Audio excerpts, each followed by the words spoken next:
বিশ্বকাপের আগে সবগুলো দেশের প্রস্তুতিমূলক সবগুলো ম্যাচ শেষ। তো কোন দেশ কেমন করলো, প্রস্তুতি ম্যাচ কেমন দেখলাম, প্রস্তুতি ম্যাচ দেখেই কি সব কিছু বলে দেওয়া যাবে কিনা, সেসব বিষয়গুলো নিয়ে আজকে একটু আলাপ করতে চাই। আপনারা অনেকেই এই আলাপটা তুলতে চাচ্ছেন যে প্রস্তুতি ম্যাচে এই দল খারাপ খেলছে, ওই দল হেরে গেছে, ওই দল খুব ভালো খেলছে। আসলে ব্যাপারটা কি সেটা একটু নিরূপণ করব। তার আগে একটু বলে নেই যে এই হার বা এই জেতা বা এই স্কোয়াড ডেপথ দিয়ে বিশ্বকাপের সব কিছু বিবেচনা করা যাবে না। প্রথমে আমরা একটু ফ্রান্স থেকে শুরু করি। ফ্রান্সকে নিয়ে যেহেতু খুব বেশি আলোচনা হচ্ছে, ফ্রান্সকে নিয়ে দু একটু কথা বলতে হবে। ফ্রান্স দুইটা প্রস্তুতি ম্যাচ খেলছিল। প্রথমটা হচ্ছে কলম্বিয়ার সাথে, জিতে গেছে 3-0-তে। পরেরটা যেটা আইভরি কোস্টের সাথে খেলছে, তাই সেটাতে 2-1 হেরে গেছে। যদিও ওই দিন চেরকি প্রথম গোলটা করে, তারপরে হচ্ছে আইভরি কোস্ট দুর্দান্তভাবে ঘুরে দাঁড়িয়েছিল এবং তারা ম্যাচটা হারাইছিল। ওই ম্যাচে অনেক পরিবর্তন ছিল, অনেকেই খেলে নাই, এই প্রশ্ন থাকতেই পারে। কিন্তু এই প্রশ্ন যখন আপনি করতেছেন, তখন ওই দলের স্কোয়াড ডেপথটা কিন্তু আমাদের বোঝা হয়ে যাচ্ছে যে বড় বড় খেলোয়াড়রা যদি ইনজুরিতে পড়ে বা না খেলে, সেক্ষেত্রে স্কোয়াড ডেপথটা কেমন থাকতেছে।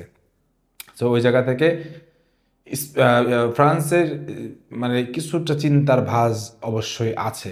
মানে তাদের রিজার্ভ বেঞ্চে যেসব খেলোয়াড় টেলোয়াড় আছে, তারা তাদের মূল স্কোয়াডের যেসব মানে স্টার্টিং 11 তাদের মতো অতটা পারফেক্ট আমার কাছে মনে হয়নি, টু বি ভেরি অনেস্ট। এবং তাদের কিছু একটা জিনিস আমার মনে হয়েছে, সেটা হচ্ছে যে তারা খুব বেশি মাত্রায় হচ্ছে অ্যাটাকিং হতে যাচ্ছে এবং খুব বেশি মাত্রায় হচ্ছে অ্যাগ্রেসিভনেস দেখাতে গিয়ে, খুব তাড়াহুড়া করতে গিয়ে ভুল করে ফেলতেছে। এবং তারা মনে হয় খুব বেশি একটু আত্মতুষ্টিতে ভুগতেছে। সম্ভবত এটা তাদের জন্য একটা খুব বুমেরাং হয়ে যেতে পারে। সো ফ্রান্সের ক্ষেত্রে আমার আমার মতামত হচ্ছে, ফ্রান্সের ক্ষেত্রে ফ্রান্স সম্ভবত তাদের এই বিশ্বকাপে তাদের কোন এক জায়গায় একটা দুর্দান্ত ভুল তারা করে ফেলবে, এবং সেটা আমার ব্যক্তিগত বিশ্বাস। 2 নম্বরে যদি আমি বলি, 2 নম্বরে হচ্ছে যে আর্জেন্টিনা। আর্জেন্টিনাকে আমি সবসময় বলি, আর্জেন্টিনা, ব্রাজিল, জার্মানি এরা হচ্ছে যখনই যে কোনো টুর্নামেন্টে যায় ফেভারিট হয়ে যায়। খারাপ দল নিয়ে গেলেও ফেভারিট, কারণ এদের একটা ইতিহাস ঐতিহ্য আছে।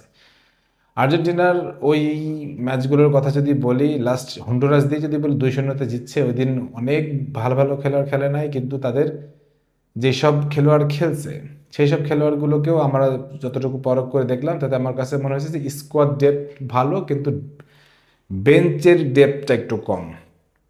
বেঞ্চে আলমাইদা, তারপরে হচ্ছে যে সিমিওনে, তারপরে হচ্ছে নিকোপাস, এরা তো সাধারণত স্টার্টিং 11 সম্ভবত করবেন না, হয়তো বেঞ্চ থেকে আসবেন।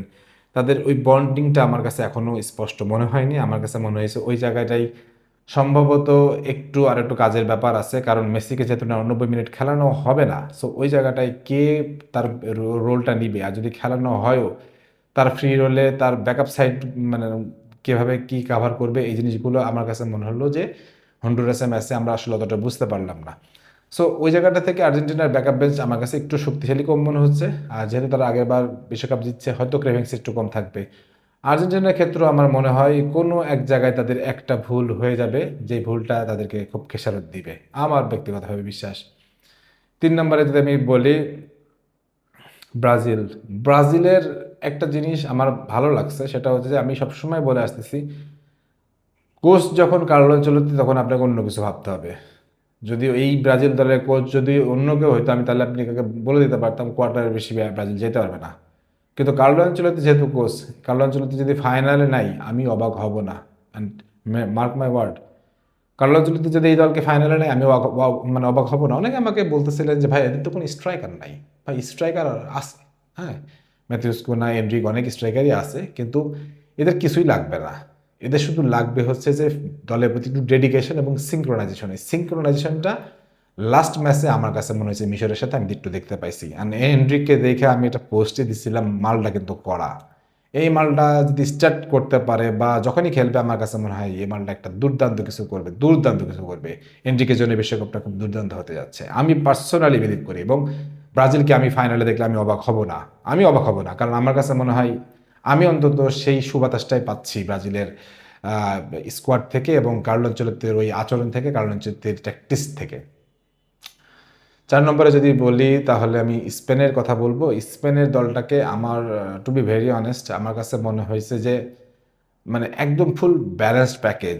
মানে এখানে আপনি বেঞ্চ বলেন, স্টার্টিং 11 বলেন, যে জায়গাতে যাবেন তাদের নির্দিষ্ট পজিশন, নির্দিষ্ট ব্যাকআপ আছে এবং ব্যাকআপ প্লেয়ারগুলো খুবই দুর্দান্ত। সো এই দলটা আমার কাছে মনে হয় সব কিছুতে পারফেক্ট এক্সেপ্ট তার একটা জায়গায় একটু সমস্যা ফেস করবে, সেটা হচ্ছে অভিজ্ঞতা। এমন কোনো অভিজ্ঞ নেতা বা ওখানে এমন কোনো অভিজ্ঞ কেউ নেই, অভিজ্ঞর একটা মানে সংমিশ্রণ যেটাকে বলে ওটা নাই, যারা খুব চাপের মুহূর্তে কি করতে হবে সেটা বুঝতে পারবে না আমার মনে হচ্ছে, এবং সেই জায়গাটায় তারা একটা বেশ ভালো রকমের ভুগবে। এক্ষেত্রে আপনারা অনেকে আপনার রদ্রির কথা বলতে পারেন, ভাই রদ্রি ওই মানের অভিজ্ঞ না, বিশ্বকাপে খেলে খেলে খেলে একদম পেকে গেছে, মেসির মতন, নেইমারের মতন, ক্রিস্টিয়ানো রোনালদোর মতন আমার কাছে এরকম মনে হচ্ছে না। ওয়েল, তারপরে যদি পর্তুগালের কথা বলি, পর্তুগালের ম্যাচ দেখে আমার কাছে মনে হয়েছে যে ভাই পর্তুগাল বিশ্বকাপ জিততে আসছে। টু বি ভেরি অনেস্ট, আমি লাস্টের দিকে বলতেছি বলে মনে করেন না যে র্যাঙ্কিং করতেছি। পর্তুগালের খেলা দেখে আমার কাছে মনে হচ্ছে বিশ্বকাপ জিততে আসছে। তাদের মিডফিল্ড সেদিন ভিতিনা ছাড়াই তারা চিলির সাথে যেভাবে খেললো, আমার কাছে মনে হয়েছে যে ওই মিডফিল্ডকে মানে আপনার 10-এ 100 দেওয়া উচিত। এবং আমার ব্যক্তিগত বিশ্বাস, যদি ক্রিস্টিয়ানো রোনালদোর জায়গায় যদি অন্য স্ট্রাইকার যদি খেলানো হয়, রামোসকে খেলানো হয়, আমার কাছে মনে হয় ভালো রেজাল্ট আসতে পারে। ভাই আমি আমি এটা বলতেছি বলে আমাকে পাগল টাগল ভাবেন না, ক্রিস্টিয়ানো রোনালদো ভাই ইজ ওভার। মানে তাকে 10-15 মিনিট বা 15-20 মিনিট ইন্টেন্সিটি বা ফ্রি কিক বা স্পট কিকে কেউ একবার ইউজ করেন, তাছাড়া ক্রিস্টিয়ানো রোনালদোর হাত দিয়ে কিচ্ছু হবে না। আমি অন্তত এই বিশ্বকাপে কিছু দেখতেছি না। অনেক গোল করছে, এই করছে, ওই করছে, হতে পারে, আমি আমি আমি ভুল হতে পারি, ভুল হওয়াটাই স্বাভাবিক, ভুল হোক, সমস্যা নেই। কিন্তু আমার কাছে মনে হচ্ছে যে ক্রিস্টিয়ানো রোনালদো ছাড়া পর্তুগাল টিমটা একদম ফুল প্যাকেজ। পর্তুগাল টিম এবার চ্যাম্পিয়ন হলে আমি অবাক হব না, অবাক হব না, অবাক হব না, এবং আমি চাই চ্যাম্পিয়ন হোক। Last but not the least, Germany. Germany বিশ্বকাপ সবচেয়ে আন্ডার রেটেড আন্ডারডগ। এই দলটা যে পরিমাণ সুন্দর ফুটবল এখন খেলতেছে, ইউএসএর সাথে যেভাবে খেলা দেখলাম এবং যেভাবে গুছাচ্ছে, তাদের ট্রানজিশন, তাদের কাউন্টার অ্যাটাক, তাদের হচ্ছে যে ফুলব্যাক সিস্টেমে যারা যেভাবে রিকাভারি দিচ্ছে, যে মানে যাকে নামাচ্ছে সেই সেই পজিশনটা হোল্ড করতেছে, হোল্ড করতে চাচ্ছে। এবং ওই যে বললাম না যে মেশিন টিম জার্মানি, ওই জায়গাটা থেকে জার্মানিকে আমি বলবো যে সুপার আন্ডার রেটেড আন্ডারডগ। এবং জার্মানি যদি ফাইনাল খেলে আমি মনে করব এটাই তাদের প্রাপ্য ছিল, কারণ এই জার্মানিটাকে আমি দুর্দান্তভাবে ঘুরে দেখতেছি। 2010-2014-তে জার্মানি যেরকম ছিল, অত স্টার ছিল না, কিন্তু তারপর কিন্তু দেখেন তারা কিন্তু বিশ্বকাপ নিয়ে গেছিল। সো ওই জায়গাটা থেকে বলতেছি এই জার্মানিটাকে আপনি একটু ভয় পান, ভয় পাওয়া উচিত। এবং আমার মনে হয় জার্মানি, ব্রাজিল এই টাইপের দল, পর্তুগাল এই টাইপের দল ফাইনালে যাবে, এটা আমার বিশ্বাস। Argentina, France, Brazil, Argentina, France, England এদেরকে নিয়ে আমি খুব বেশি বলতে পারবো না, তবে ব্রাজিল, পর্তুগাল, জার্মানি এই তিনটা দল সম্পর্কে আমার হাইলি অ্যাপ্রিসিয়েট করি, এবং আমার কাছে মনে হয় এদের মধ্যে প্রচুর সম্ভাবনা। অন্তত বিশ্বকাপ বাছাই ম্যাচ দেখে আমার কাছে এটাকে মনে হলো। আপনাদের কি মতামত সেটা অবশ্যই একটু কমেন্ট সেকশনে জানিয়ে দিন। সবাই ভালো থাকেন, সুস্থ থাকেন, আল্লাহ হাফেজ।